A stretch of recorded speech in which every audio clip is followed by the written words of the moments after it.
Alright, so getting back to the photos, what you're doing is the photos which are inside plastic sleeves, which are typically given to a client, would be considered a scanning fee as well as a removal fee, but not necessarily a reinsertion fee.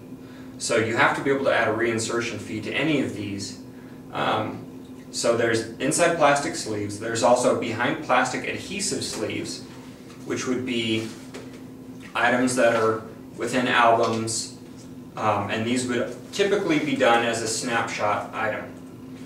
And one of the things you're going to have to do is you're going to have to make sure that you can peel this plastic back. If you cannot, for any reason, peel this plastic back, as you can probably see, even in the video, there will be glare based upon the lights, even in this room, that reflect off of the photos. And different photos, all the different types of media that could potentially be on this page, photos, documents, little insignias, all different kinds of things, will all reflect, and so you have to be able to create as controlled of an environment with lighting and shading and all of those different aspects as possible.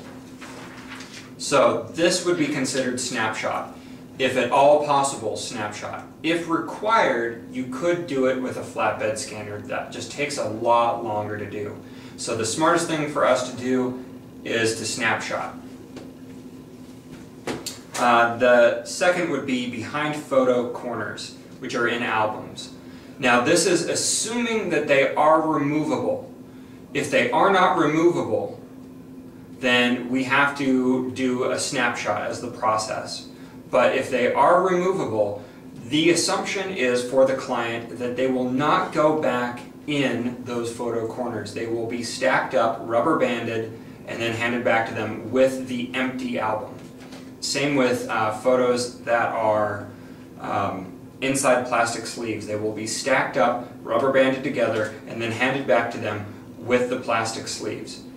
In any of this, if there has to be a reinsertion, we have to charge a reinsertion fee in order for it to be worth our time.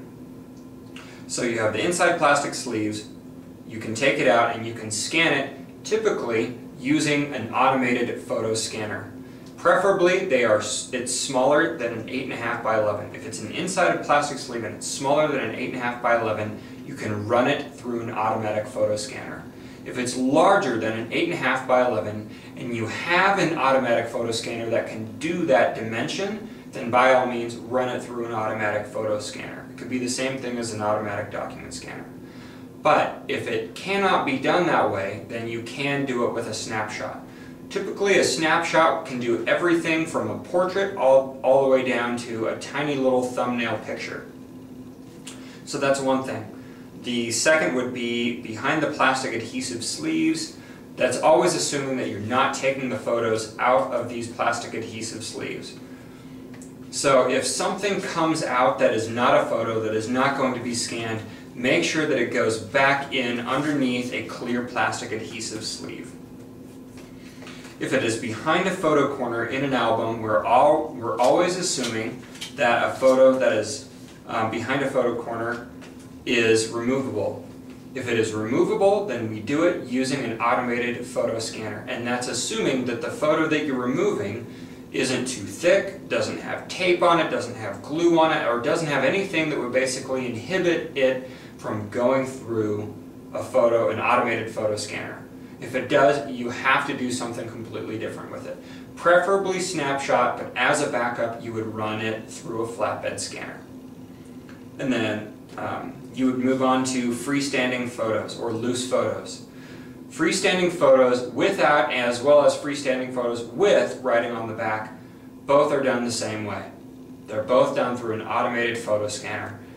If you need to, you can run them, you can do them in a snapshot, but it's just simply much more time consuming. You want to be able to make sure that you're doing as much as possible. So speed is of the issue here. So if you can take a group of 50 photos and then run them through an automated photo scanner, that is the best way to do it. If you cannot do it, then the other fastest way to do it is to do it using a snapshot system. It captures the image much more quickly. You can control the color levels, the lighting levels, all the different types of imaging and photography, but you also have to more than likely crop it after you shoot it with a snapshot.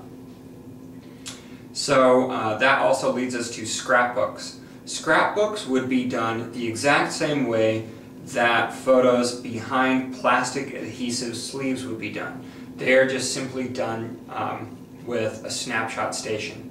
So you take a scrapbook page, and typically a scrapbook page you can either remove from a large plastic sleeve, or it is glued in on a page, and you place it in a snapshot station and image it that way. Finally, anything that has paper or staples or tape that's attached to it has to be done preferably using a snapshot station. The more you can get away from flatbed, the better you are. The reason being is that it saves you so much time in terms of capture. You have a station that's always together, you have a station that can do any type of media dimension, you have a station that you can quickly crop and save and control the lighting and control the color and other photography aspects of it.